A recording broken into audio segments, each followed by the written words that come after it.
මෙම ඡායාරූපය බොහෝ දිනකුගේ හදවත් තුළ විශාල දයාවක් ඇති කළ ඡායාරූපයක් බවට පත් කළා. මේ නිසාම අපි අපගේ අකුරැස්ස වාර්තාකරු ප්‍රියන්ත දසනායකට මේ සාමණේරයන් වහන්සේ සහ නායක ස්වාමීන් වහන්සේ සොයා උන්වහන්සේ වැඩවසන විහාරස්ථානීය වෙත යන ලෙසට උපදෙස් දුන්නා.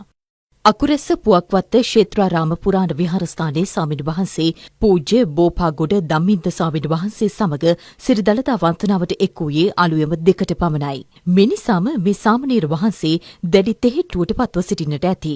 අපි අකුරැස්ස ප්‍රදේශයේ මෙහි ඉඳලා නුවරට වැඩම කරන එක ටිකක් දුෂ්කරයි. උදේ 2:00ට තමයි මෙහෙන් පිටත් වෙලා ගියේ. වන්දනා කරලා එළියට වැඩම කරපු වෙලාවේ තමයි චූටි හාමුදුරුවෝ ටිකක් වෙහෙසටපත් වෙලා හිටියේ. වෙහෙසටපත් වෙලා හිටපු චූටි හාමුදුරුවෝ අපි බස් රථයේ නැවත එනකන් ටිකක් වෙලා පාරයිනේ අපිට වැඩ ඉන්න සිද්ධ වුණා. පාරයිනට වෙලා ඉන්නකොට චූටි හාමුදුරුවෝ ටිකක් නිදිමතේ හිටියේ. ඉතින් අපිට වාඩි වෙන්න පහසුකමක් තිබුණෙත් නැහැ. ඒ වෙලාවේ හැටියට මම චූටි කණුවක් තිබිලේ කුඩින් වාඩි වෙලා පොඩි හාමුදුරුවෝ උකුළුඩින් තියාගත්තම පොඩි හාමුදුරුවෝ දන්නෙත් නැතුව උකුළුඩම නිදාගෙන හිටියේ. බස් රථේ ඉන්න අපිට පැයක් පමණ ප්‍රමාණීය කාලයක් ගියා.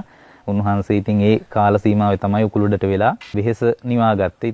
පියසෙනි හසින් අවුරුදු 9ක් වයස ඇති මේ සාමණේර වහන්සේ නායක ස්වාමීන් වහන්සේ රැකබලා ගත්තේ මහත් දයාවකින්. මෙම ඡායාරූපය බුදුදහමේ කරුණාව දයාව පිළිබඳ සමාජයට අලුත් පණිවිඩයක් ලබා දී තිබුණා. මගේ ලොකු හාමුදුරුවෝ තමයි මාරඹ උපරතන මා බලා තියාගන්නේ පූජ්‍ය බෝපාගොඩ ධම්මින්ද පණ්ඩිත හාමුදුරුවෝ. හාමුදුරුවෝ මට ගොඩක් තාත්තා කෙනෙක් වගේ ආදරේ.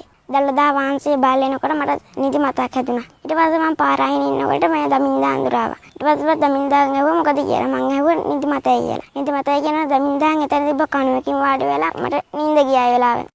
මෙම ඡායාරූපය ජංගම දුරකථනයෙන් ඡායාරූපගත කර ඇත්තේ අකුරැස්ස දසමහා බෝසෙනසුනී විහාරවාසී උරුබොක්කේ රතන පණ්ඩිත ස්වාමීන් වහන්සේ.